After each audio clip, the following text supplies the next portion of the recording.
जिंदगी में आप लोगों ने आज तक कई सारे भूतिया कब्रिस्तान शमशान घाटों के बारे में सुने होंगे। लेकिन आज जिस कब्रिस्तान की मैं कहानी आप लोगों के सामने लेकर आ गया हूं ना, वो एशियाज मोस्ट हॉन्टेड प्लेसेस में से एक है। और अगर कब्रिस्तानों की बात करें तो कहा जा सकता है कि दुनिया का सबसे ज़्यादा भूतिया कब्रिस्तान वही है। ये जो घटना है, चार ऐसे साधारण से लड़कों के साथ घटी थी जिनको इस बात की जानकारी तब तक नहीं थी। उसके बाद ही ये जानकारी उन लोगों को हुई।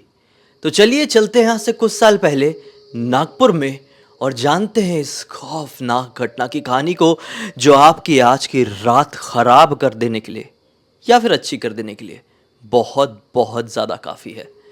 ये घटना चार दोस्तों के साथ घटी। एक का नाम था आकिब, एक का नाम था जोएब, एक का नाम था हारून और एक का नाम था फैज़ान। जो जोएब था ना, उसने नई नई कार खरीदा हुआ था। ओमनी वैन कह सकते हैं, कार कहना थोड़ा अलग हो जाएगा। ओमनी वैन खरीदा हुआ था। उम्र में कम थे, कॉलेज में पढ़ाई करते थे, मतलब इसे घर वालों ने खरीदे थे। तो जब कभी भी मौका मिलता था ना, तो अपने पापा से अपनी कार लेता था और घूमने फिरने के लिए निकल जाया करता था। कई बार उसे डांट भी पड़ती थी जब वो रात में घर को लेट पहुंचता था। तो अब एक दिन की बात है, उसने प्लान किया कि क्यों ना रात में जब मेरे सारे घर वाले सो जाएं तो मैं अपने सारे दोस्तों को इकट्ठा करूं, अपनी वैन में बैठाऊं और कहीं दूर घूमने के लिए जाऊं। रात भर घूमूं, कोई झिकझिक कोई चिकचिक नहीं, वरना बिना मतलब के हर टाइम मेरे घर वाले बार बार फ़ोन करते रहते हैं। उसने इसी प्लान को अंजाम देने के लिए अपने तीन दोस्तों को फ़ोन लगाया, जिनका नाम मैंने स्टार्टिंग में बताया। जोएब ने फ़ोन लगाया सबसे पहले फैज़ान को। फैज़ान तैयार हो गया। फिर फैज़ान के बाद बात हुई आकिब से, आकिब के बाद हारून से। चारों बिल्कुल रेडी हो गए और प्लान हुआ आज रात में 11 बजे निकलने का। 11 बजे तक जोएब के घर वाले बढ़िया से सो जाते थे खाना वाना खा के। ये जब सब लोग सो गए, अपनी वैन निकाला और सबसे पहले फैज़ान के घर पर गया और फिर एक एक करके अपने सारे दोस्तों को इकट्ठा किया। अब इन लोगों ने प्लान किए कि नागपुर में एक बहुत ही प्रसिद्ध प्लेस है जिसका नाम है फुटाला तालाब। हम लोग उस तरफ घूमने के लिए जाते हैं। ये जोएब के घर से लगभग 10 से 12 किलोमीटर की दूरी पर था। सबको इकट्ठा करते करते काफी ज्यादा समय निकल गया था, इसलिए ये लोग 1 बजे के आसपास फुटाला तालाब के सामने पहुंचे।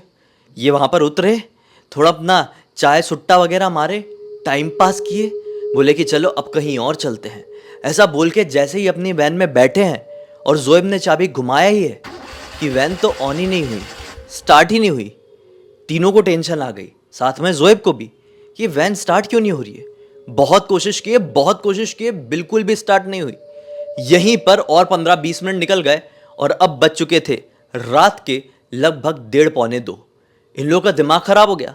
अभी तक जो चाय सुट्टा वाला रुका हुआ था वो भी निकल गया और कोई गाड़ियां यहां से आज पता नहीं क्यों नहीं निकल रही थी। मतलब इक्का दुक्का कार बाइक निकल रही थी, वो भी बहुत तेजी से। इन लोगों ने मदद मांगने की भी कोशिश की, लेकिन कोई भी अपनी गाड़ी नहीं रुका। इन लोगों ने अपने दोस्तों को भी फ़ोन लगाए, लेकिन किसी ने भी फ़ोन नहीं उठाया।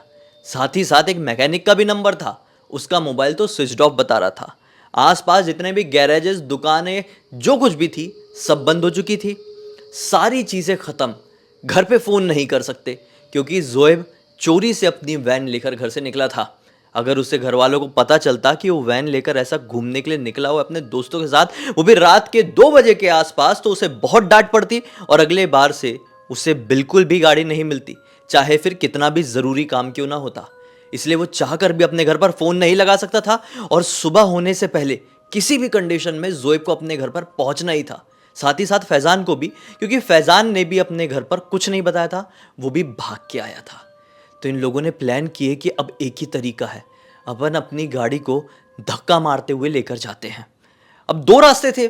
एक रास्ता था थोड़ा चढ़ाव वाला। वो चढ़ाव वाला रास्ता सिंपल रास्ता था, वहां पे कुछ गड़बड़ी नहीं थी, लेकिन चढ़ाव थी। ये एक जन तो गाड़ी के अंदर बैठेगा, स्टीयरिंग संभालेगा, ब्रेक लगाएगा, दुनिया भर की चीजें करेगा, और 3 लोग धक्का मारेंगे।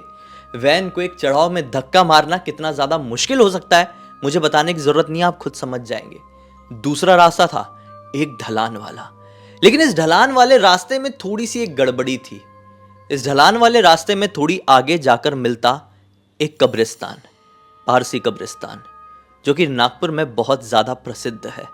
यह हिल टॉप में है।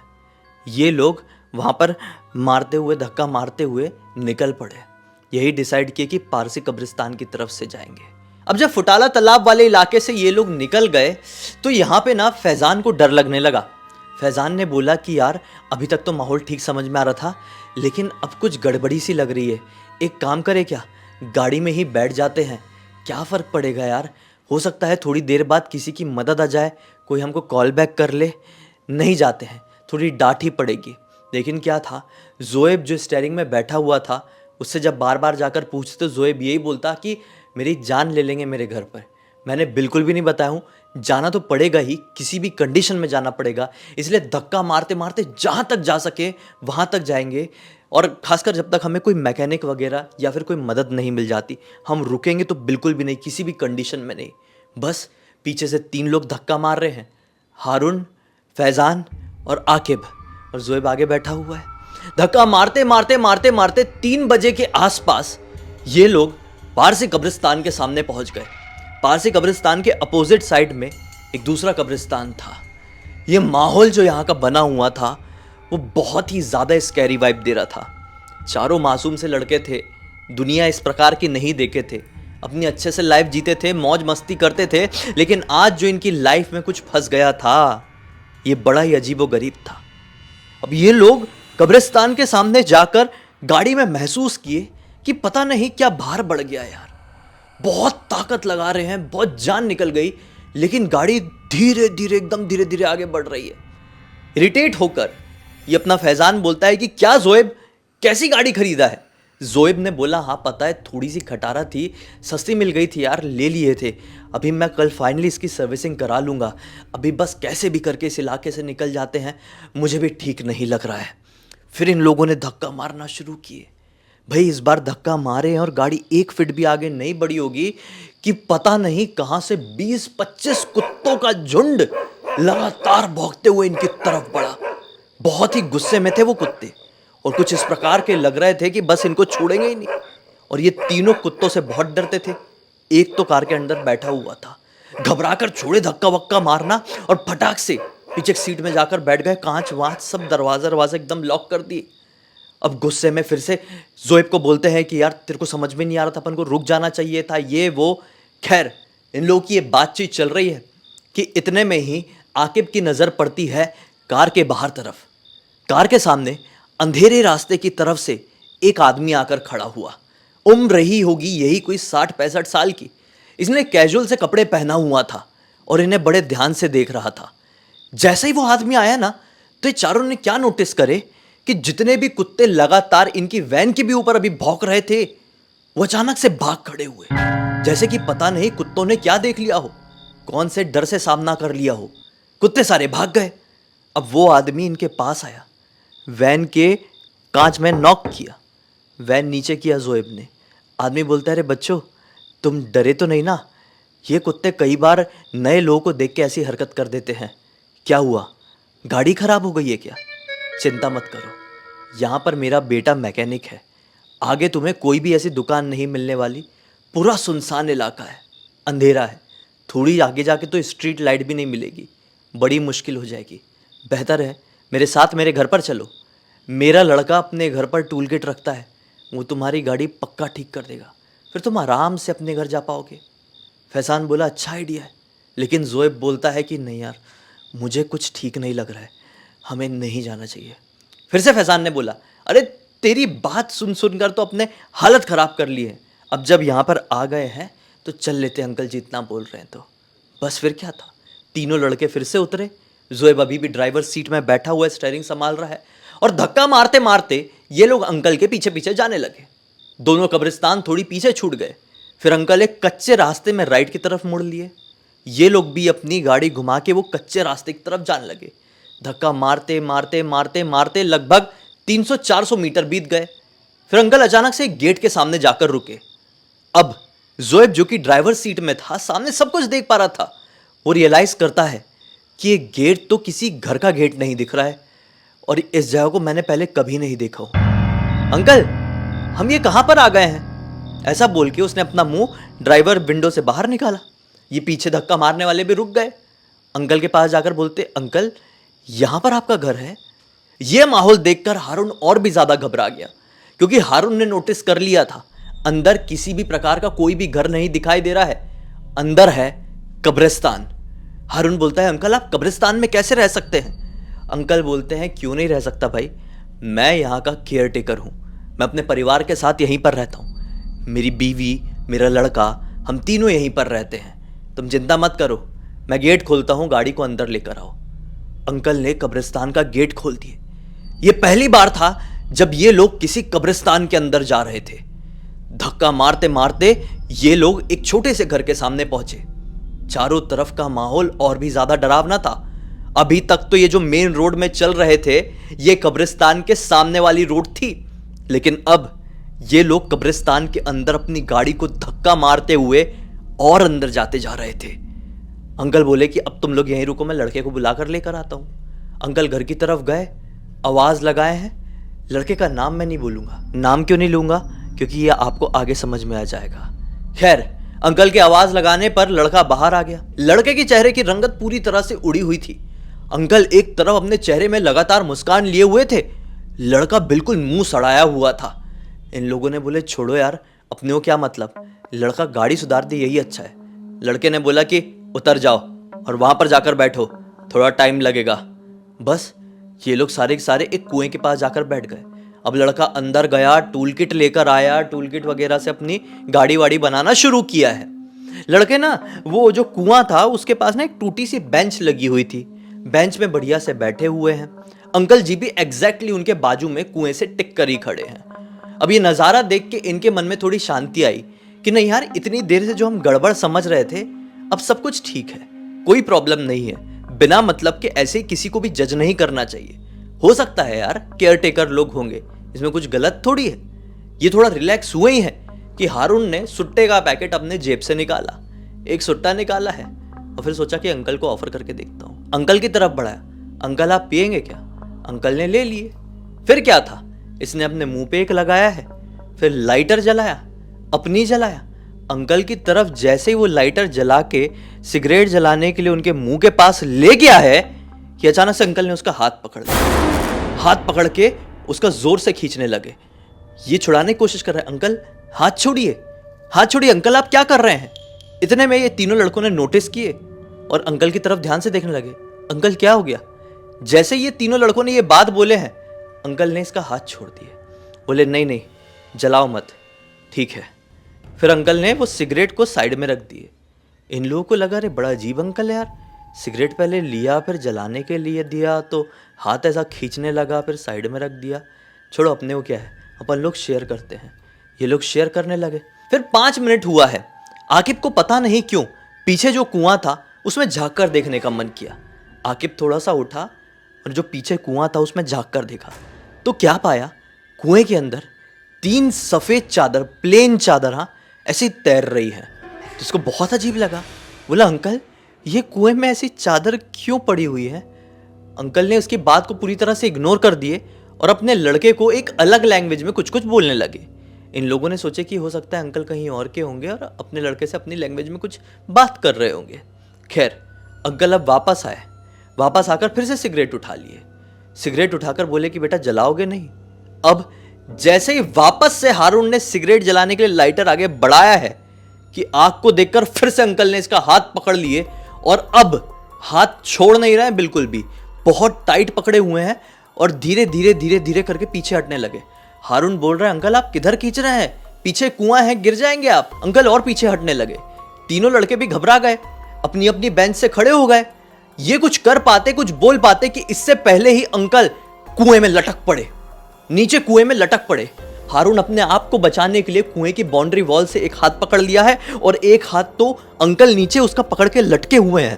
पीछे से इसके तीनों दोस्त आए और इसको पीछे खींचने लगे जोर से बचाने के लिए। अंकल तो पूरे कुएं में लटक गए हैं। फिर झटके से तीनों ने खींचे, चिल्लाते हुए कि झम से आवाज आई, अंकल कुएं में गिर गए। ये डर गए और झांक कर देखे तो अंकल बिल्कुल ऐसे सीधे पड़े हुए हैं। वो 3 चादरों में से एक सफेद चादर अंकल के यहां तक उड़ गई, तुरंत ही, जैसे कि पहले से ही वो ओढ़ के पड़े हुए हैं। ये घबरा गए और पीछे पलट कर देखे उनके लड़के की तरफ, तो क्या पाए हैं कि पीछे कोई भी नहीं है। उनकी गाड़ी का इंजन वैसे जो बोनट है वो खुला पड़ा हुआ है। ये फिर से कुएं की तरफ झांक कर देखे तो क्या पाए, अब अंकल के साथ साथ उनका लड़का भी ऐसे पड़ा हुआ है और उसने भी सफेद चादर ओढ़ा हुआ है। ये कुछ और रियलाइज कर पाते कि उससे पहले कुएं में कोई हलचल सी हुई। ये कुएं में ध्यान से देख ही रहे हैं, ये बहुत सडन हुआ है, इसलिए इन लोगों को ज्यादा सोचने का मौका नहीं मिला। मैं जो बता रहा हूं वो थोड़ा स्लो है क्योंकि मैं आपको समझा के बता रहा हूं, इसलिए अब वो चीज रियलाइज नहीं कर पा रहे, वो चीज फील नहीं कर पा रहे। लेकिन लिटरली सडन में ये हुआ है कि कुएं में किसी का भी तो हलचल हुआ।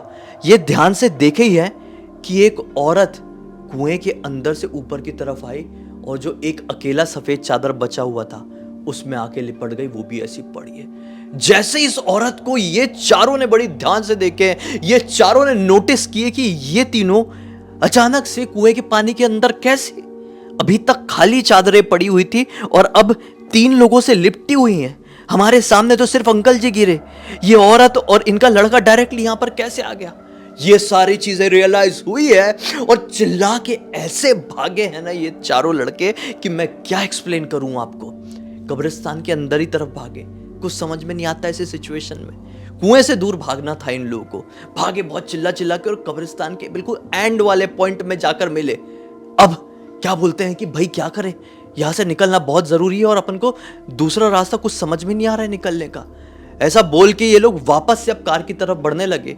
इनकी जो कार थी वो कुएं से लगभग 20 मीटर की दूरी पर खड़ी हुई थी। जैसे ये कार के थोड़े नजदीक आ गए, बहुत तेज दौड़कर कार में बैठे हैं और इस बार जैसे ही अपनी चाबी घुमाए कार स्टार्ट हो गई। गियर जैसे ही मारा है कि पीछे से बहुत जोर से चिल्लाने की आवाज आई। ये लोग घबराकर चारों बाहर मुंह निकालकर देखे तो 3 लोग कुएं से रस्सी से बंधे हुए हैं। ये तीनों वही हैं, अंकल जी, उनका लड़का और शायद तीसरी औरत जो उनकी पत्नी थी।